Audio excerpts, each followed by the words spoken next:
What is up? What is up? What is up, everybody? It's your...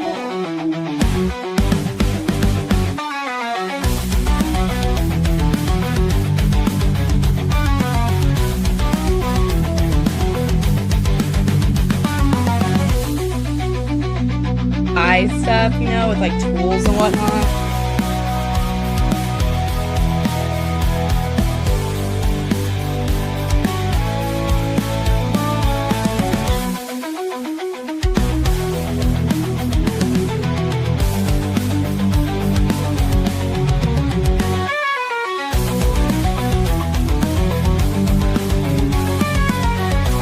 More. 20 eggs left. So, hi, little dude.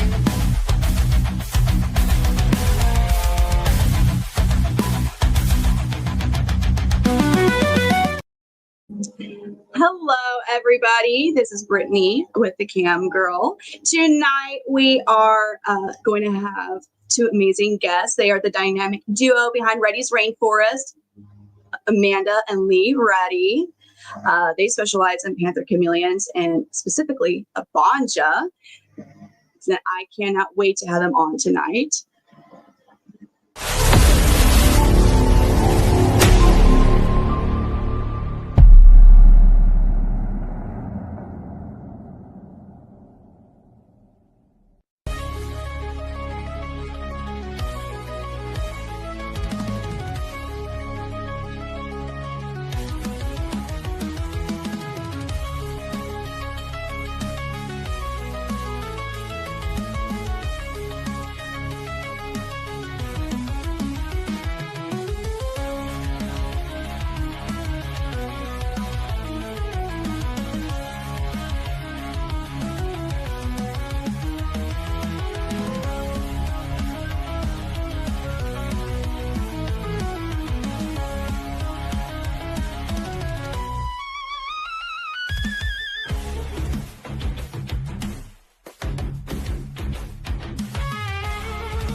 Hello.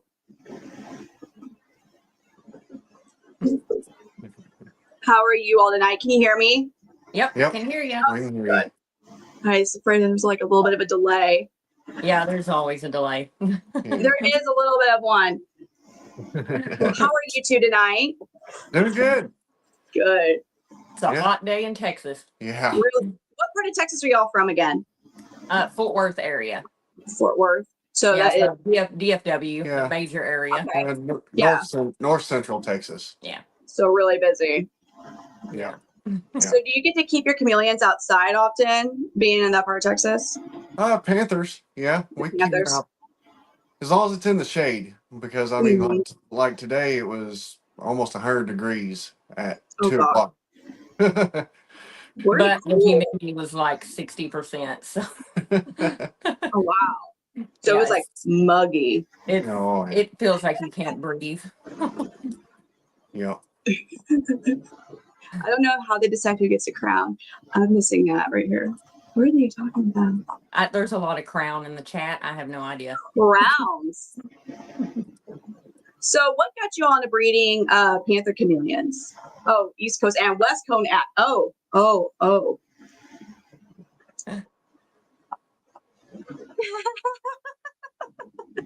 Yeah, the chat's going kind of crazy. Dude, I'm cracking up. I'm reading this right now. That's so funny. Well, it's so good to see everybody in the chat. James. So what got you all into chameleons? Were they your first reptile or did you have something else at first? They actually were our first like major reptile, I guess. I did have red-eared sliders when I was a kid that I caught out of the lake, but I don't really count that as a reptile pet. It's just a turtle. But they were little, and then I grew them up to like, that big. So they got pretty big. Yeah. But panther chameleon was our first, I guess, normal reptile. Not, I caught it outside reptile. And it was in 2008 we went into, of course, a pet store, and I saw the veiled chameleons. And I remember falling in love with their feet just by the way it looked. You know, I didn't touch them or anything. And I was like, wow, you know, I didn't realize that, you know, chameleons were owned by people, like sold in pet stores like this. And so I went home and did the research, and you know, all we had back then though was chameleon forums. There wasn't Facebook groups and things, so it was a lot of internet research, books. I had books even of chameleons then, and then we found a breeder, and it was Vince with Skermillions, if you remember them or know them. It was a long time ago. And then in 2009, we got our first one. And after doing, you know, the research and talking to the breeders and then being on the forums and stuff, and his name was Texas Ranger. And then that was our name on the chameleon forums too, was the Texas Ranger. Yeah. And that was our first, and he was an Mbanja. So that's Oh, where the love of the Mbanja Yeah. came from, was he was our first. Later to find out they used sample sires, and he was an Imbalto. Yeah. Well, that's Uh-oh. No, I guess we're gonna go down that rabbit hole. I love that. Yeah. I love that rabbit hole though, because like you all kind of saved me from a purchase. You know, I mean, because I like, you know, Jonathan, I would say, taught me a lot of what I know, and then so he's like, yeah, Amanda and Lee are the ones you need to reach out to about Abanja. I was like, okay, and so he's like, they're the experts of Abanja, because you actually not saved me, but like to make sure I was getting one that was actually a pure Abanja. So now I know what to look for at least. Yeah, it's subtle traits. You know, I mean, there's little things here and there. You know, like Ankfi and Banja and Balto. All of them were kind of close together, but I mean, they are different. We ever see? Was it Embalto? Do we see those anymore? I don't. So as far as I know, that whenever we were first time around breeding, I ended up with 7 different lines of Embaltos, mostly from wild caught. I distributed those lines because we took a couple of years off from breeding. It was just, we just needed a break. We kept chameleons, but we just took. Well, it was when our daughter was like in everything. Yeah. Gymnastics. Yeah. You know? Oh, you all busy. And so we just started keeping chameleons, and I'd stay in the forums and stuff like that, and saw the Facebook group starting to grow, and I go to reach out back to everybody. Hey, how's the Embalto projects going? And everybody just kind of phased them out. Yeah. And I as far as I know, I don't know if there's any captive bred or been any captive bred projects since that. No. I set a pretty good. I left a pretty good mix. Yeah. I mean, I had one captive bred to captive bred line, and then all the rest were wild caught to wild caught pairings that we paired and waited them out and made sure they proved out and they had the right look, the right barring and all that, and it was a really fun project. I like. So what do you look for when you're Like making for a like Banja? an Embalto? No, for a Banja, because I know that's what you're doing now. Right, yeah. So in Banja is real simple. You want to look for a nice clean body, clean body color, and then nice sharp bars. The sharper the bar pattern and the cleaner the body color is, meaning, like, I guess what I mean by clean body pattern is like less of the color coming outside of the bars. So like little red speckling or little blue speckling and stuff like that. Those pairings end up producing amazing chameleons. Some, we get wild caughts in that have slight imperfections, like a little bit of a crooked bar or this and that, and you just try to pair for the best looking bars and then cleanest body is what we do. Oh, no, Mr. Meeseeks is so really, plain. Yeah, I don't really mess with the colors at all. Mostly if they favor the red bar side of Mbanja, then they end up with more of a teal green body. Mm-hmm. It can fire up like a white blue, baby blue color. Gorgeous when they. And then like if they favor the more of the blue bar side with like the red speckling in the bars, they end up with more like a almost a mint green or like a forest green at rest, and then they fire up a brighter green body. And really not Nice. that much of a white expresses or baby blue color. Is would you say like how Mr. Music, is that your favorite look for them? Yes. Yeah. Yeah. Because I The see like his brothers, they look almost identical. I'm like, oh my God, those things are so cool. And the contrast in the bars with his body is yeah. so pretty. Yeah, and that's the thing. I mean, you look at Mbanjas, all the wild pictures of Mbanjas, they're all high contrast. It's high Yes. contrast, one way or the other. Blue bar, red bar, the blue bar with red polka dots in it, or the red bar with blue in it and stuff like that. It's still really high contrast. And then, of course, the yellow on the face is really awesome. Oh, I love the yellow cheeks. I That's the love the best part. yellow. I don't think he's got any. So if Mr. Meeseeks is just turned a year on June 24th, what is he still going to develop a little bit of color, or what? Like what I see now, is that basically probably what he's going to be? Because I thought that they took a little longer. Yeah, well, so Mbanjas, they seem to develop color slowly, yes, but at the same time, about a year and a half, they're fully developed in color. What I usually notice is that about a year old is basically you're set on what your body color and bar color is going to be, and then Mhm. the saturation of the color moves in after that. Mm-hmm. So the reds will get more red, or the greens will get more intense, and He's like a crimson red in his bars, and when, like when oh he's yeah. in his pajamas, it's like it looks like, to my naked eye, like it looks like it's oversaturated, like the way the color is, because it's so Right. bright. And like that's not even my phone picking up, like that's just my eyes. And I'm like, that is one of the craziest things that I've seen, is how bright that gets. Yeah, and it'll also get like a deeper, like almost like it's laying on top, like a depth to it as he ages. Oh And it's really cool. It almost looks like it's painted on, like you took a paintbrush, yes. painted it on. Everyone was like, why do you paint your lizards? I'm like, oh, I'm not, this is just how they look. And they don't. Now, like, when we go to shows, everybody thinks they're fake. Yeah. I know. They're like, It's like, wait, I oh, didn't think that was yes. real. I thought that was a toy or a 3D printed thing. Like, no. No, What? that's a Disney animatronic. Everybody believes me. Yeah. Really? No, I'm like, that's I bought it hilarious. from Disney. They designed it. It's an animatronic. Like, wait, really? And then, wait a minute. What colors are natural colors for them? Charlene's asking. Yeah, but And are those the only colors they can be without mixing them?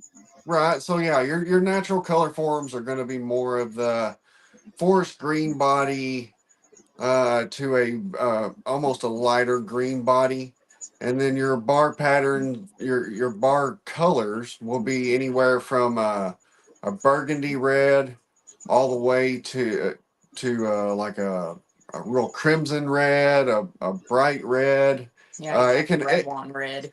and it can even have little hints of blue in it. And then you can go into like a 50-50 bar, what everybody calls a purple bar, which is where it is the blue laying on top of the red. And then you move over from there, and then you get more of a blue bar with a little bit of red speckling in there. And that's basically as blue as the bar gets. The bar doesn't ever go solid blue like Jonathan Hill's, Yellow Body Blue Bar Project. How those things are solid blue bars. Yeah. The wild form of Mbanja doesn't ever get a solid blue. There's always some red in there. Like a little bit. I mean, it could be mostly blue. There's always some of that red, and that Right. like that's what I always show, because one of my yellow body blue bars is from him, and he's from the Pop line, and he's got that really clean yellow and the blue bars. There's just a little bit of red, like hardly any red in him, but you see a huge difference between him and like my F1. Right. And it's so they're beautiful, but that yellow and that blue, I love that. And the thing too that I really like, I just got a nosy bay. Mm-hmm.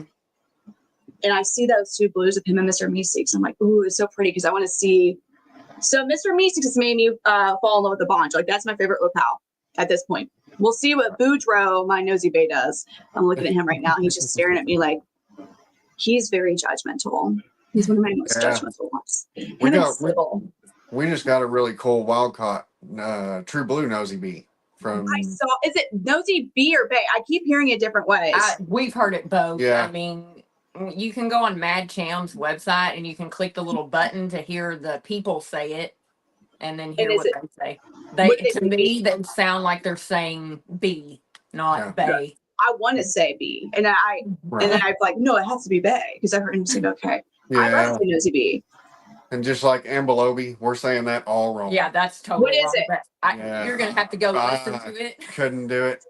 Whenever we were on Jonathan's podcast with Mad Chams, and we were all trying. You were saying it wrong. We were all trying to say it, and it was not coming out well.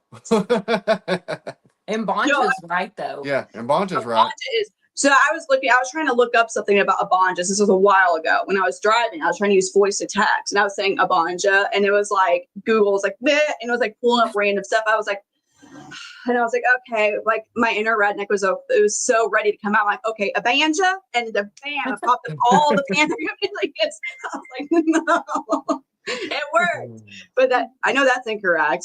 As much as I really want to say Abanja, like there's just I can't help it. Right. What's your oldest one right now? You're a Panther chameleon. Because didn't you have like your senior boys out one night? Or I saw like a picture where you had some when you were older. So our oldest boy right now would be Alamo. You know, he's going on. He's 6 years in captivity and came to us as a wild caught. So really, so you don't know how old he is. He's doing good though. He's still hanging in there. That's awesome. Do you think would you say a lot of times wild caught are probably going to be maybe a year old if around? I would think they would at least be done growing like in coloring because we've never gotten one that like got new color. Like they've already been done. Oh, like Rojo. Rojo was probably the youngest we had. Yeah. You know. And it was just body size, but he wasn't still colorful. Yeah, Rojo was a juvenile wild caught or subadult wild caught. And he started developing a really light body color as he was aging. He was really cool. Wild caughts, you know, like we always tell everybody, they're a little difficult. You know, we treated him, we got him healthy, we got him clean. He was going good, eating good, and everything. And then one day he just started going downhill on us. Oh, that's sad. Pretty fast. And it happened really quick. You know, and so like that we only ended up with 2 pairings for him, to a wild caught girl and then to the captive hatch from Jack the Ripper. Oh. Yeah. Well, so he's got eggs. Yeah, he has eggs and babies growing. That's the female you're interested in on the line. I know, because I'm like, I know it's hard to find good quality of Bonjas that are not related. So that's right, yeah. And well, like us, you know, like the first time around, wherever I did in Balto and in Bonja, we usually don't go past F2. You know, I mean, occasionally I'll go into F3s, but that's rare. I like to keep it going F1 wild caught every time. F1. Are you saying F1. like when you purchase one, or like you stop, like when you're stop the line? Right. Okay. Yeah. So the line the line stops at F2 or F3 as far as breeding this line to this line to make an F4. I won't do that. I'll take my F3 and I'll breed it back to a wild caught. A new wild caught. And that, I mean, I feel like, would you say that helps in like keeping them from developing like where they're smaller? Because I've noticed, like, I have a one chameleon and I look at his line and it's been captive bred for, I think was it Fantera from Camouflage? I think that was like a wild caught. I think that's, and that's way up there in the lineage. And they're a little smaller, whereas the other ones, they're significantly bigger, my other Panthers. Or is there like, you think that helps with like against inbreeding, making sure, because there's not that much of Bonja compared to. Yeah, I mean, mainly I do it, or we do it, because we love the wild caught look. Yeah, that's so pretty. Yeah. And so, like right now, I mean, we got 7 different lines Yeah. of new eggs that we got this year. So captive hatch and wild to wild caught pairings. That's So exciting. we really ramped it up for next season to hopefully help the wild type and bonjas, because we've gotten a lot of people reaching out to us saying they like it. They didn't, They didn't realize that was actually what they were. Like, right. Yeah. like that's what they actually look like. Everybody's like, wow, look at all it, this crazy color contrast chameleon. And, originally in Bonja was the rainbow chameleon, The original rainbow. That's what I And, think. Really? and then they ended up calling ambelobes once they started coming in. Then they started calling them the rainbow chameleons because they have a more of a color. First it was Picasso. Picasso, yeah, they call them Picassos. And then that was to protect the region from getting over collected, and then Oh. yeah, So they were trying to hide the locale, like so people weren't going in. right, yeah. That makes sense. That makes sense. Because I mean, are they out of the different locales? Are they the more accessible compared to different, or like what would you say is the most accessible locale? Basically any mainland. I mean, we used to see a lot of East Coast, because East Coast right real close to the airport, so they just go get a bunch of Diego Suarez, Simbaba, stuff like that, and What are pack the them white up and ship ones? them over. What are those white ones called? I forget. Like the ones are kind of like that, like with the reddish. The pink panther. That's the pink one. Or Cape S. I think it's Cape. Yeah, I think it's that one. Yeah. Well, the Anchor Armory. Oh, no, that might be it. Well, that's the pink panther, and it's white at rest, and then pink when like it's everything. It's pretty. And then what are the ones with like the reddish orange bars and it's like a grayish white body? Reddish orange bars with the grayish. Like I'm thinking. Isn't that Masala or Santa Maria Island? They're not. I don't see them too. I thought they were the ink. Anchor Armory is the pink panther. They're the pink ones. Okay. Yeah. It's just and they are gray. At rest anyway. They are what, gray? Oh, gray at rest. Yeah. Okay. Yeah, the only time they're pink is when they're fired up. Yeah, they get a little burden. Yeah. Remember that one captive hatch group we got? We ended up captive hatching bought a wild caught female back in the day, thinking it was in Balto, and hatched. And we ended up hatching some nosy bees and some pink panthers and some Mbonjas and no Baltos that season. No. That was Shirley interesting. was asking what they are, Baltos. Baltos. So Balto is me and this guy Olaf Pronk, he lived in Madagascar, would have conversations over the years about localities and this and that, and how we were seeing things different. And we started calling them sub-locales to understand each other.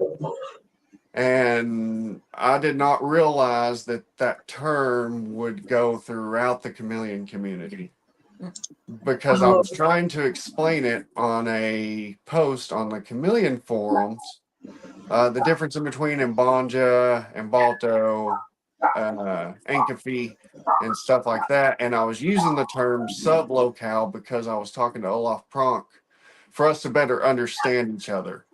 And it stuck because, I mean, really, they're not a sub-locality. They're their own locality, just in a large region.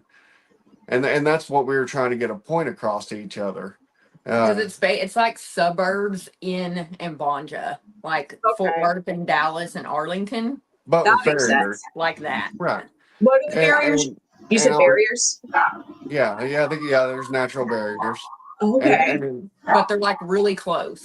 Yeah. So like they don't really cross and see each other or intermingle like those. Yeah, so like to get to Balto from Mbonja, they would have to go through like all this like mangrove, same thing with Ankafi, like these thick mangrove watery areas, mud. They have to drive through downtown Houston. Yeah. Yeah, it'd be very difficult for that to ever happen. From my understanding, from what I've been told, and seen videos, and then this guy Sergio just did a walk to Imbalto for me because I asked him to do it. He's Sergio Tour Guides, and went and did some filming of wild Imbaltos in their native area. I was super excited to see that the population was still doing good. I asked him to go check it out because I hadn't seen any since we've started getting back onto social media and stuff like that. And I was hoping that, deforestation and stuff like that hadn't hurt the locality at all, and it doesn't seem to have affected that area because it's so difficult to get to. Even him, it was very hard for him to get to it. Have you both been to Madagascar or plan to go? We would love to go, but we've never been. Hasn't been. Just happen to know people that have, or that live there. It's like I would need to have somebody stay here and take care of all these guys for 2 weeks. So let's see if I can show phone picture. Here's 2011 time frame. Here's an Imbalto. Let's see if that'll come up. It kind of looks. So it looks like a lighter version. Like he's almost like is it a blue or more of a gray? Like, is that like a super white blue? It's a very white blue color. And then also the body color doesn't show any green at rest. Oh. It's more of a teal blue color. And then if you notice the fading in the bars. The fading at the top of the bars. Okay, like they fade white, it looks like. Yeah, and it's almost like a bleeding effect. And cool. and they're pretty neat. They're pretty distinct. And now Banja can have that same clean part of the top of the body, but it's a sharp cutoff on color. There's no bleed in color on the top. That was like, I didn't even know. And I could see that where people would get that confused. Like, they're like, oh, it's just like a slightly look, because I feel like it's, if you're used to it, like you would see, like, that's definitely not an Abanja, because you know what to look for. But for other people, they're like, oh, it's similar looking. Like, it'd just be like, you see some yellow body, blue bar ambilobes where the yellow is not as yellow as others. They have a lot of red underneath the scales or something, almost like orange. Yeah. But I know they're not.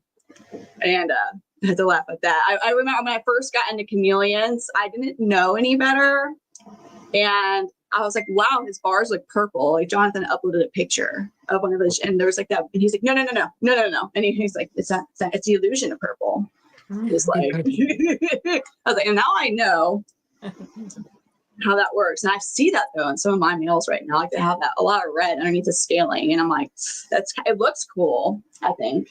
But people wouldn't know any difference. Now that you have several different localities, you're going to also be able to tell that there are body differences between them too. Would you say Bond is a little smaller than the ambilobes? Yes, ambilobes are bigger. Yeah. And Bonjas are supposed to be longer, more slender, longer.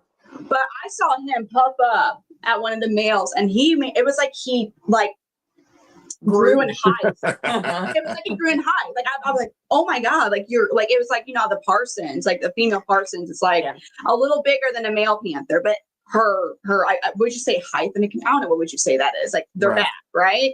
It is a lot, and that's what he did. I was like, wow, like I didn't know you could do that, and he was really just feeling himself, and it's kind of cool. Yeah, you'll notice like their faces are shaped different. It's they're like more of a shovel almost too. Yeah. They're shaped different. Longer pointy heads, all the way from the back of the head to the front of the nose. Yeah. Taller back. The back itself looks a little taller in the structure. Longer tail, it seems like, compared to the body. Now, there's structure difference between them all. If somebody had enough money, to send to a biologist or something to actually test it, if possibly they're different species. Yeah. That'd be cool. I would love if somebody had that money. I know Jonathan, because I was talking to him about crossing locales, and I don't want to get out there, but I don't know if anyone's listening would care. Like like the other colors of a banja, and he was going into about like possible like crossing locales, like what you just said, they could be different species that they don't like really ever cross in the wild. And one question I get asked a lot in my lives on TikTok would be, why do so many chameleon breeders seem so against crossing locales? And I have like obviously I don't want to do it just because it doesn't seem to happen. I feel like it's harder to control. For me personally too, like if you have these females that are cross locale, like it kind of becomes a little difficult to, you might keep a lot of them forever. Right. And but like, what reasons would you, what reason would you all say as far as crossing locales? I don't. I don't, that's what I don't, but I get asked a lot. Like, why don't you? Yeah, well, so nature did it best. Madagascar does it the best. Why do all these people want to go to Madagascar to see wild chameleons? Because They're they're so perfect. gorgeous. They're perfect the way they are. They are. You And I know? feel like when you, sure, you can get something that looks really pretty when you cross locales, but I feel like it's going to get really difficult to keep that look going without. Yeah. Yeah. And I then, mean, there's been some really cool color morphs. You there know, has been. I kind of call them color morphs. I don't really like to call them like hybrids. Because I like hybrid makes me think different species, you know, speciation or something like that, because we don't know if they're different species. We just know they're different color palettes, right? So I just call them color morphs and stuff like that. And yeah, That's the best answer, Stephanie. She has exactly the what best she just said. You want to read what she said? Because I don't think anybody else, unless they're like in the chat. She says it's good to preserve bloodlines. One day we may not be able to get fresh chameleons from Madagascar, so good to preserve those traits. It's exactly right too. And one thing I always have said too is if somebody did cross locales, and so now we have these females, and like from a breeder perspective, those females are going to be a little harder to like sell. They just are. yeah, But that person might like, okay, and now they just bulk sell them to a pet store, and they could say, oh, they are ambulatory or they're this locale. Right. They wouldn't know. So now these people are like, they could be just getting into breeding, whatever. Like, oh, they're this locale. And they buy these females, or somebody else buys a female, and then the next thing you know, you're getting stuff sold as a pure locale, and it's not. Then other people don't know any better, and just keeps happening like a domino effect. Well, and it's like, I mean, I look at it in you don't know what you're going to get with the No. babies. And No. so how are you going to like, because we do expos, we go to a lot of shows because we love the education, face to face and everything. And what would you say your babies were? Like if somebody comes up and they're like, okay, well, I want one of your chameleons. What is it going to look like as an adult? You wouldn't know. Can't answer them. You You know, wouldn't you just know. say it's going to be a panther chameleon. So but you can't answer them what it's going to look like. And people for us, like when we go to shows, they want to see the sires and, you know, what is my animal going to look like or going to possibly look like versus, I don't know, you know, it's going to be colorful. yeah. Well, I mean, it's going to be pretty. But it may not because they can get muddy too. They can get muddy. Yeah. So like you don't like, and that everyone's like, oh, like will they be this colorful? Like will the babies from this male be that? I'm like, they may not look exactly the same, but they're going to be really pretty as they grow up. Like they are going to be a yellow body blue bar. They are going to look like this. There might be some differences. They're still unique. Oh but, yeah, every animal's an individual. Yeah, you know? Exactly. And that's what's so cool is you see these different traits. But what did she say? Oh, Shauna said you could have so many health issues crossing them and wouldn't know what's what. Yeah. Have you seen health issues across your locales? We don't we mainly work with wild caughts. I mean, I Yeah. don't. And the only captive bred line I have, which is Blue Bonnet and Paintbrush, came from Brian Stewart, and that is four times wild caught in Bonja. And that's the reason why I purchased that captive bred line.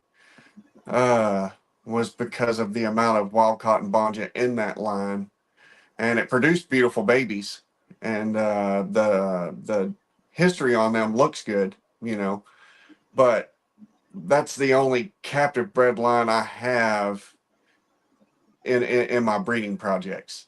I just got a female from him today. That's who I was picking up.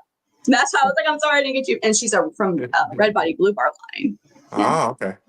Well, and then we have our captive line from Jonathan. Yeah. We have a captive line from Jonathan, and then our Simbabas. Yeah. Our Simbabas are captive. But Simbabas. Yeah. Do you like them? Oh yeah. Simbabas are really cool. Yeah, I think they're underrated. My, Everybody doesn't get I them. agree. personally, my favorite color tone of the Simbaba is their resting colors because they're an emerald green with a Yes, black burgundy bar. Yeah. It's they're awesome. so pretty. I thought about whenever I get more space, like that is a locale that I think because like I feel like the three common ones, so not common, but it'd be easier maybe to get into breeding them be Sambaba, Abanja, and then Ambalobi, and then Nosy B. And I Yeah. said three, and I just listed four. But you Well, see, and we all have talked about nosy Nosy Polly Mateo. too. So You have what? Oh yeah, you we have do. yeah. Yeah. So what's the biggest difference of them and the Abanjas then? Or So Nosy Folly being yeah, being an island. So actually, the funny thing is uh, Ambalto is closer to Nosy Folly than it is to Mbanja. they're So lighter. what is it? You said they're lighter, right?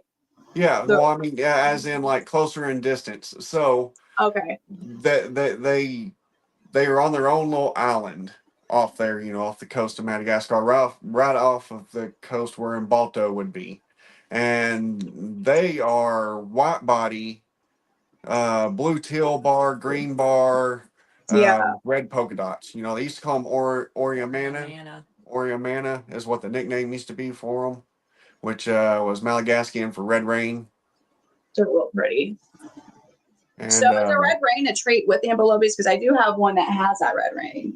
Mr. Mondays, this guy who's being like, I don't know if you can see him. I've seen wild ambelobes with red rain in them. Yeah, It's just nothing like a nosy Polly. yeah. Nosy Follies have a very I mean, they distinct. even have it on the bottom of their feet. Yeah. He's so dramatic because I'm right in front of him. He's like, beat me. He's like, come on, beat me. Oh yeah. God, he's cracking me up. That's why I keep looking back there because I keep hearing the kitty, and I was like, oh God, he's like the puppy Boy, face. everybody's talking about all kinds of cool stuff here on the chat. Yeah, they Talking about are. helmeted chameleons and Mikey Ben's in there, James Cross. We got Bill, We got the people. Stephanie, Nate. We got the folks. Yeah. We got the folks. You have to I've been say trying to hi, get more James. chameleon. Hi, James. Oh yeah. James is awesome. I You have need to to say call it 3 James times. if I want to make my Parsons, at least Lemonade, the female. I want to make like a bioactive. So she Right. has her Laban there.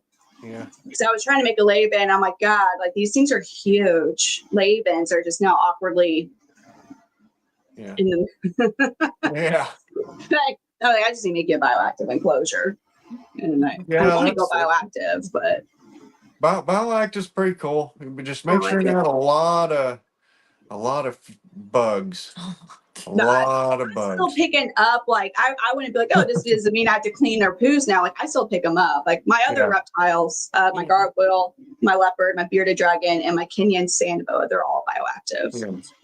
Yeah. But I still pick their poos up. Like I'm not just gonna like, I don't know. Like I know that could be like the whole point of it in some ways, because but but chameleons sometimes poop like a dog. Yeah. Oh my gosh, they do. It's like big poop. Yeah. And I have a few that are like, oh, thank you so much for taking me out of my enclosure. Now I'm just going to take a big dookie on you. Yeah. Like, it's like, I have a few that's notorious. Like, I mean, it's like, oh, thank you. And we're also lucky that like BioDude is local to us. And same thing that's with awesome. there's this cool company called Repticulture. They build bioactive enclosures, and we've learned a lot from them as far as like bioactive soils and stuff like that. And like add multiple springtails to your mix. Like we raise all our day geckos bioactive. And so we have 3 different species of springtails in there. And then we run Panda Kings. We alternate the enclosures. So we do Panda King, Cubaris, isopods in one, and then we'll do rubber duckies in the other one. And then we'll do Cubaris in this one, Panda King, and then rubber duckies in this one. So we'll even culture them in the day geckos. Have you? So that's the day geckos. Wait, are any of your chameleons bioactive or? No chameleons are bioactive. No, just pots. No. Okay. I am thinking about doing bioactive if I can get a species of chameleon from Michael Nash. I've been talking to him for a year or two about. What does he have? So If that species works out, they're going full bioactive. Yeah, What we've species already does been he have? growing the plants. So he Are has you- Kaluma relocos, and I was on, was it the forums when Chris Anderson, somebody, it was Chris Anderson or maybe it was Michael Nash, posted an article that they just described in 2018 that Kaluma relocos. And I saw a picture of them and I was like, oh, I gotta have those. And So you all keep I think he roaches. has a few lines of those. That'd be awesome to get. And you said you would go bioactive with them. Oh yeah, yeah. I'll probably go full bioactive with them. It seems like Michael Nash.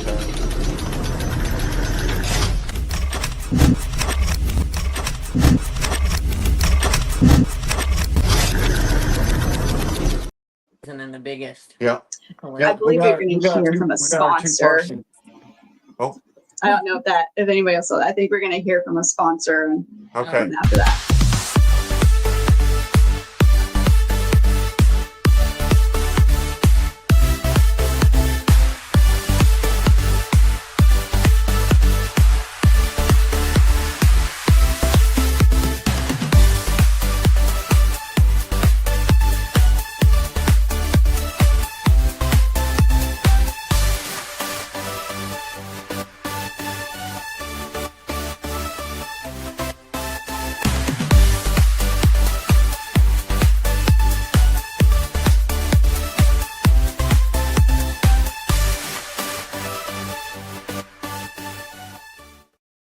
I was straight dancing, man. And I've seen Kamikaze when he was younger and made that on the for my listing on the thing. He's a little bigger now, a lot bigger. But it's like, oh, that's Kamikaze. He's a little guy. I was dancing. I like that music. Whoever set that up. Yeah. So wait, somebody said you keep roaches. I'm attempting to do the giant Madagascar hissing cockroaches. I don't know. I always get the order of the words wrong there, but I'm trying to start that with my parsnips. Get 6, and they're like eating so healthy. I'm like, I wish my kids ate this healthy with the fresh veggies and all that. Oh yeah, yeah. We're big into the gut loading, you know, and we have a whole lot of different species of like green banana roaches. We got blue banana. Yeah, the blue manatees. Yeah, little which manatees. is little manatees. Yeah, that's right. It's a blue banana. So it's a blue banana roach. It's really cool looking. Then we got like giant peppered roaches, and then the giant Madagascar hissing cockroaches, dubias, discoids, emeralds. Yeah, we got all kinds of fun bugs. Are those for your personal? Are you doing that for your personal, or are you trying to like bring those to expos to sell? Mainly just personal. I sell some I sold my Halloween hissers at expos as pets. Hey, there you go, Nate. Dubia, but that's about. Fuel. How do you like that feeder fuel, Nate? You've been trying it out. Been doing good for you. I'll have to get some of that from you guys because would that work for the Madagascar as well as Dubia? Those are like colonies I have right now. Yeah, we feed it to everything except hornworms and silkworms. Yeah. Okay. But you have all the bugs. Yeah. We have all the bugs. So okay, do you guys kind of like, okay, we're gonna do like this, one of you do the chameleons and the other, or do you both do it? Or like I like to call myself the spiritual shaman of the chameleons, but I'm the one that does all the daily care. Okay. Feeding, watering, and I learn them, I guess, and that's why I call myself the spiritual shaman, because I can always tell when somebody's off, or when somebody's going to lay eggs, or when somebody needs to breed, or something, just because I see them every day. And then he's the one that builds everything, so that's like the builder of it all. And then he's real good in the lighting. Like, I don't understand the lights, but I'll be like, hey Lee, this light didn't come on today, there's a problem. Like these dang timers. I went deep dive into lux and blending spectrums together, and how if you'll tilt your lights all together and make all the lights blend the spectrums together, it can help activate the 4th cone in a chameleon's eye, because we only have 3 cones in our eye, and it's very much a deep dive. Are you saying that most of our captive chameleons, their fourth cone is not activated? This is really, it sounds spiritual, but actually it's also scientific. Yeah, yes, basically. Yeah, it's the lower spectrum of our artificial lighting is what we're missing in in our artificial lighting. You take them outside and it activates the fourth cone just fine. Inside, the theory is it's not activating it, or it's not activating it fully. So they're not being able to process their images and colors fully. So they say how you test your cage is you take your cage outside with the lights on and leave them on, turn them on outside. Can you tell that the lights are on? Probably not. Right. So yeah, that's I'm looking at like all these cages, and I'm looking at my stairs, and I'm like, that's gonna suck. Well, so a way to do that is just take some spare lights. take the lights outside. Go take the lights outside and stick them on something and turn them on, and then see if they Or you can project get like light. an empty enclosure too. Like I got those. Like I got some empty, like extra larges. I need to deal with. Bill wants those blue manatees. Oh. Yeah. Why? They're mine. While she was saying, I have to ask, in making of the feeder fuel, it's a lot of ingredients we feed our horses. So was that part of the making of feeder fuel? Mm-hmm.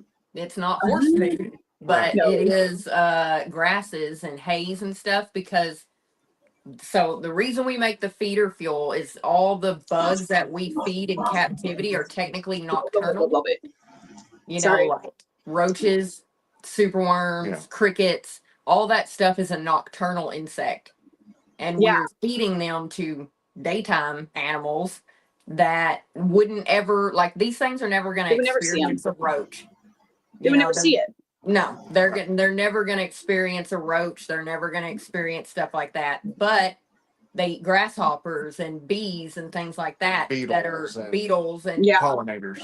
Yeah, and the grasshoppers are eating grass, hay, you know, things like that. So we tried to change the nutritional value or the nutritional gut content of a nocturnal insect into a day insect by putting all that daytime stuff in it. That's why that's so smart. And then they're not as picky, right? Because I know those grasshopper species, like with Dean, like they won't touch certain stuff like that. Another species of grasshopper will eat. But I feel like a nocturnal, once you throw something down, they're going to munch on it. Yeah, nocturnal bug will eat anything. Right. Yeah. Which is good. But the grasshoppers, we do feed it to the grasshoppers. We've got video. So you have some grasshoppers now. Little Mike Davis said, Amanda does all the work. Lee gets to have all the fun. Oh yeah. I'll say like that wasn't it's just me here. So that was setting up the enclosures and like the moving stinks. I don't like to move. I will move eventually again. And that's why I've not done bioactive, because I'm just thinking in my head, I'm like, how am I even going to move I have a 6-foot long Zen habitat enclosure for my bearded dragon. And I'm like in my head, I'm like, why did I do that? Like, I'm not thinking that one through. Yeah. And I'm like 200 pounds of dirt. Yeah. Yeah, no, it really, like, it is. Like, you're not kidding. And all slate rock in it. And I'm just like, why did I do that? And so, now I'm not looking forward to that. And then all 66 chameleon cages with, that would stink. We got, what is it? 224. Baby 224 chameleons now? Oh my gosh. Yeah. Babies. But they're not full. No. I've got all those enclosures, so I will hopefully never run out of room. And I can always. That's a smart thing to do. That's intelligent and that's smart, because last night I had this retained claw. I was going to go to bed earlier, and like I'm like, someone on my live was like, hey, can you go look at a chameleon egg? I was like, well, go check your eggs. I was like, I just checked them like 3 days ago, but sure. Yeah. And the retained clutch was hatching. Like, no, not now. Wait, just wait, please. Like, I just want you to wait. Just a little bit. I mean, I got room for them. Thankfully, it's only like 3 eggs, because it was not that many fertile in that clutch. But I was just like, and then I'm just looking at the other eggs. I'm like, oh God, because I've tried to stagger out those hatching as much as possible. I can't imagine doing 200 babies by myself. Like, I feel I'm gonna get like padded up, like hey. You check on Brady. We did it one time in 2011, I think. The year we did the NARBC the first time. Yeah. Did you sleep ever? No. So actually, we split them into 2 rooms, and we had a room blacked out, and we would cycle them, and then they would be in the at night they would be awake, and then the other ones would be awake during the day. So we'd have time with both sides of the chameleons, and that was very stressful. Yeah. I probably won't ever Chappy. be on that scale ever again. I like small production, focus on quality over quantity. No. But I was really deep diving into it in Balto, so I was trying to prove out as many lines as I could. Well, then that was when the nosy follies all hatched. Yeah, and then the nosy follies all hatched, which Yeah, like we were have some really old, cringy YouTube videos of our, baby setups and stuff. And yeah, I mean, you can see it. It was just like they all just, Your like eyelids are twitching. Like, hey guys, what are you doing for 3 days? No, yeah, I because can't. well, I mean, you gotta think one female, 30 eggs, and then we had 4 folly clutches hatch. I don't know, something. It was 4 folly clutches hatching, and then we had Balto clutches hatching at the same time, and we were like, oh, all right, never again. We are not ever gonna do You're this like, again. just like we don't need water anymore. It's just Red Bull. Right, yeah. Well, yeah. Red Bull and Red Runners. And so this time around, I over prepared. Luckily, I haven't even had to use half the cages or half the lighting. So well, it's so nice because then it's like oh okay, I'll just throw some plants in there, whatever, and you're good to go.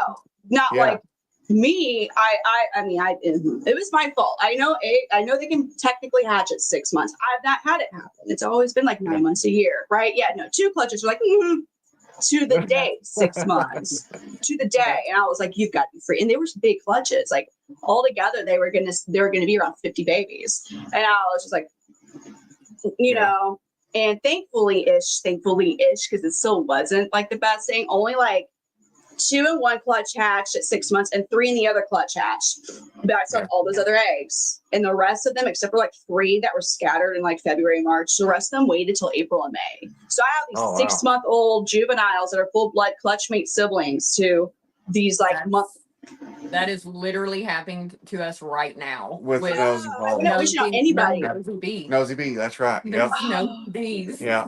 We had a really small clutch, and there are 3 left right now that are in there, and they're like they're like a year and 3 months. I don't even know how old they are now. They're like big and colorful and big and beautiful and everything, and then their baby eggs, brothers, I guess, or sisters, are trying to hatch right now. Yeah, like a year and 3 months old. That and let me check, because I think it's crazy. Wait, did you say it's a year? Did you say a year? A gap? I think it's over. Well, it's not a gap. The boys in there, I think, are 8 months old, 9 months old. And so they were laid September. Oh, you're saying it took They were laid September of 24. Okay, at first I thought you were saying there was like a year gap between the first and last eggs. I was like, no. Like, that's a whole different clutch at this time. They're going to be a whole different clutch. Yeah. It is. And it's like, and what was so aggravating, all those that hatched for me were all males, okay? Which, and so people are like, hey, are you going to sell them? Are they ready to go? They're ready to go? And I was like, I don't know. Bill has a good question here. We do diapause, Bill. We have 2 incubators. Working on a 3rd. Yeah. Working on a 3rd incubator. So what I like to do with our Wildcats, of course, you have to prove them out, right? And so I will stagger the diapause in the Wildcats. So I'll take a portion of a clutch that are laid, and I'll incubate them at room temperature. I'll take another portion and I'll incubate them at like 68 degrees, and then I'll take another portion of them and I'll incubate them at the lower 60 degrees. And then I'll move them up over a 3-month period of time. So it gives me a 3-month head start on the first eggs that are hatching. Or we hope. Wait. Yeah. Does it delay it or not? It does delay it. Okay. I mean, it may. Yeah. There's always a chance, but usually at that lower temperatures of the diapause, especially if you'll do in the lower 60s, it's a pretty good chance that it's going to delay them that time I need to prove out their older siblings, and it's pretty neat to do it that way, because you could it's more of a controlled hatch in a way, right? And of course, nothing's ever in control. Chameleon eggs will hatch when they want to hatch, but doing that stagger and diapause really gives me a chance to prove out my lines before they even go to the public. Like That's a we really good already had idea. 6-month-old Imbanjas before I even posted our first Imbanjas for sale because I wanted to see what they looked like, and their colors and how they develop, and how the pairing went. Do you find, have you run into where you had like, oh, it was a super female heavy clutch when you did it that way? And so like now you don't have it, or would you keep the male before you? Like, would you keep the male and wait and see what the rest look like? I don't know if that makes sense because that's kind of the situation I did on accident. So as in like so if you had, for me, I had 5 males that hatched and those that hatched back in January. And in my silly brain, I'm like, oh, that means it's probably going to be like more of a male heavy clutch. If those happen to all be male. So no, it was not the case. It's a very female heavy clutch. The 2 of them are. And now, so now it's like a lot of females. I don't have, I mean, I have one of the males I'm keeping, but I'm saying for like my own holdback or to like, yeah, would you well, sell so I don't see a temperature incubation doesn't affect the sex She's outcome. asking if we would sell them. Yeah, like the ones that you're watching, do you sell them when they prove out, or do you? Sometimes. Okay. I have a hard time, and I like to keep really full chameleons. And Well, and he has a hard time letting go of females, and I call them, sometimes I call them hay burners. I'm like, look, I'm sitting here feeding this girl, and she's gonna get so fat, because you like her and you want to keep her. Because she's so sweet. What happened? That's it. He's like, well, what if this wild caught comes in and I gotta have like 35 females? Yeah. You don't need 35 females for one male. I know. You'll wear him out. Yeah. They're like, no, you won't. I'm very protective of my females. I'm like, everybody thinks the males are important, but it's like, no, a proven real female, she is very important. Yeah. They are. So we don't let them go. Like sometimes he'll be like, somebody just messaged me. I got to check their Instagram first before I sell to them. I'm like, what? For a female, not a male. He's like, whatever, they can have a male. But it's just I am protective. They're easier to take care of. I mean, that's what people and it's I love my females. And it's his line. He likes to make sure our line stays pure. Yeah, and the females are so nice and pretty, and I want nice. We don't want them to get mistreated. Yeah, we want I mean, because they're not pretty like the males, and some people get upset about it. But they're so much cooler in different ways. In a different way. Yeah. Yeah, I've got some mean females right now. I've always been sweet. I've got mean ones now. One mean female, and she came from Jonathan Hill. Yes, we blame Jonathan. Her name's Sybil, and I literally said, this female, I've never had this. I've never had this. And like, I was getting her out of her deli cup to put her in her enclosure. She yeets herself out of the cup onto the floor. Okay. And I'm like, so I scoop her up, and she's like, and bites me here, and like just keeps going. And I'm like, what? Exactly. This female will somersault out of her cage to bite you and take you out with her. Just all the way down. Right. I will kill myself, but I'm killing you first. Yeah. I like it. You like it? I love it. I love any chameleon that has a big wild attitude to it. No, I mean, there's no fight or flight. It's fight. It's just fight with this one. I need her Sybil. I need her Sybil. She's doing a seance right now. I swear. I see candles. The more dominant, the more they puff up, sway at me, and try to hide behind the leaves. The more natural behavior, the awesome. I love it. It's natural for them to jump at you to hurt you. Well, I mean, I don't know. I mean, I imagine in the wild, I mean, you'd be a predator to them, and you're sitting there trying to eat them. Yeah, so they're gonna bite and flip and jump out of trees and do everything. She's probably the smartest chameleon in the room.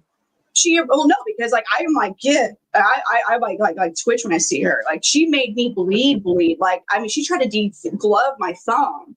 Yeah. I mean, I'm not kidding you, and I've never I had that. believe People are you. like, how are chameleon bites? I'm like, they're not that bad. And then this thing, she's like, and like, and it was bleeding like instantly. Just like, oh my god, it's dripping blood. And I was just staring at it like.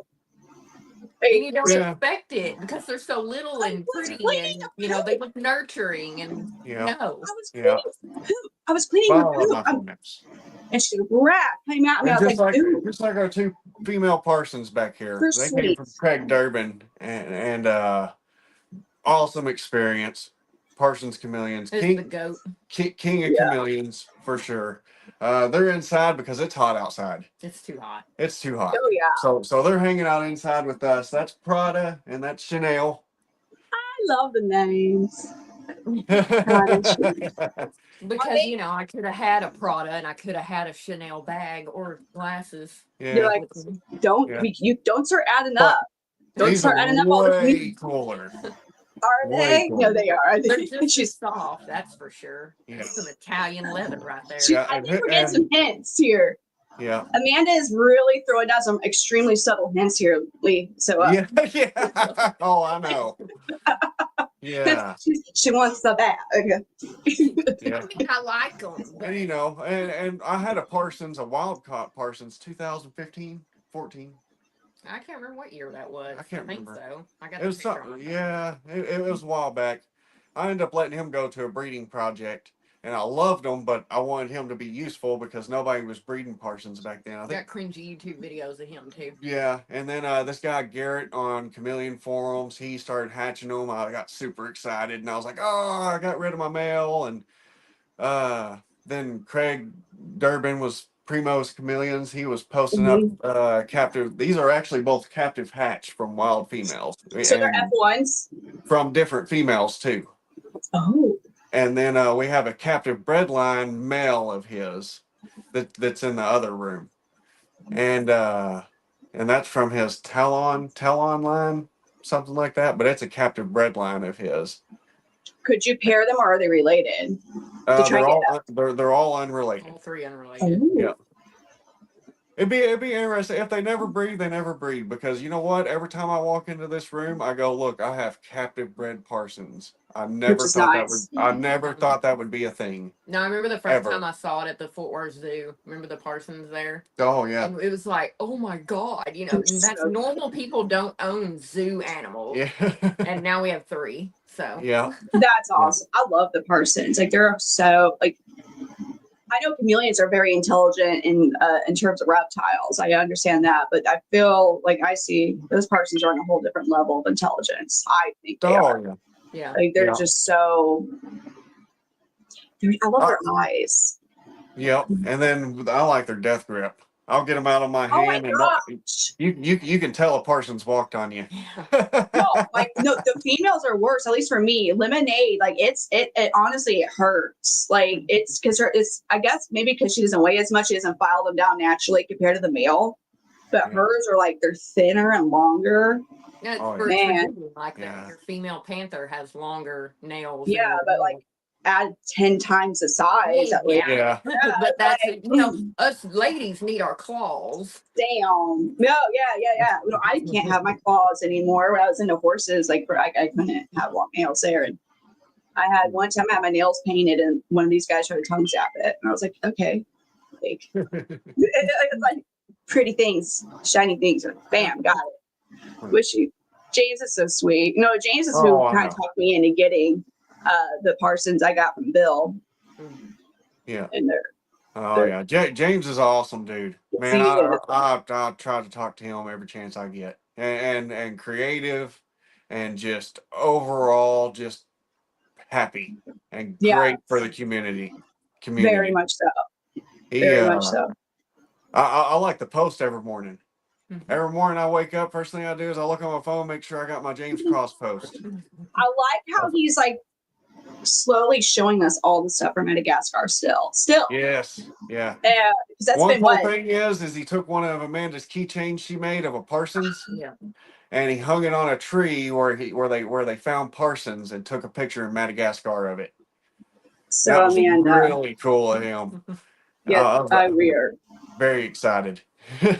You, ma'am, Amanda, you kind of, I got a kind of a bone to pick with you. You started an addiction for me of stickers, specifically You're chameleon. If I the could find stickers them, now? yes. And reptiles. If I could find, like, if I'm at an expo and they got some cool chameleon or like, I'm like, I go and get them, and it's bad because I want to get a sticker wall. Have you been to an expo with Adeline where she's got all the art? You know, she does No, some I've art seen. for the She NARD did. thing. What does she do? She did one of my breeder. They breed geckos, and then she did some custom paint, like of individual ones of his. I was like, that's so pretty. It's so gorgeous. I always buy something at her table. I buy, you know, either I got all the coloring books she's ever put out, and I've got, you know, all her little sticker packs, and I'm just like, you know, even though I can draw, it's different. We all have different art styles, so it's like you got to have all of them. No, your stickers are the cutest thing. I saw them, like, oh my gosh, like these are too freaking cute. Now I want to, like, everywhere I want stickers of like reptiles. It's so bad. Well, thank you.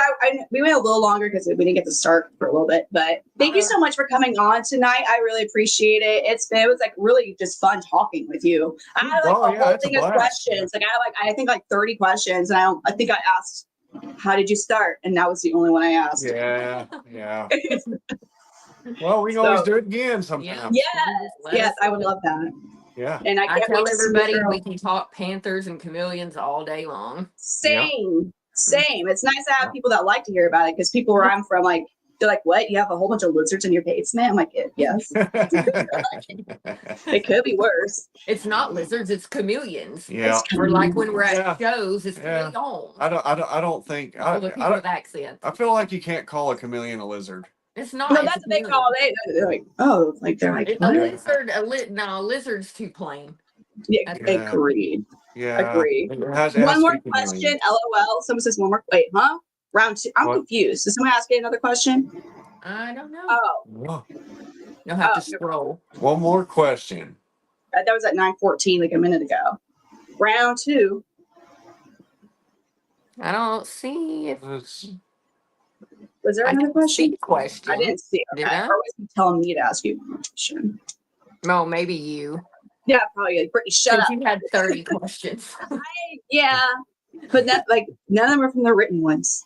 So you said you only asked one question this show. One more question for the next show. No, I got you now. No, I'm saying I had prepared a whole bunch of questions, and then we just naturally was like talking. Hey. Yeah, it's like, because you never know. Sometimes people are like, which I get scared. Well, a lot of the time, you know, doing expos really makes a big difference, because boy, you got to be able to talk to everybody. Nonstop. Yeah. Oh, it's blast. But we love it. It's the best. Educating and talking to people in person and getting to, you know, share your passion in person is so much different than just like Instagram or something. It is. I love it. I'm doing Sedalia here this weekend, Sedalia, Missouri, so I'm doing Expo this weekend. I know Sedalia probably needs we got an Expo this weekend too, but you know, we live in Texas, so there's one every weekend basically. Yeah, Texas, it's wild here in Texas. There's a lot of expos here in Texas. But this one I love. It's my favorite. It's the tiny little one, so it's like you feel more personal.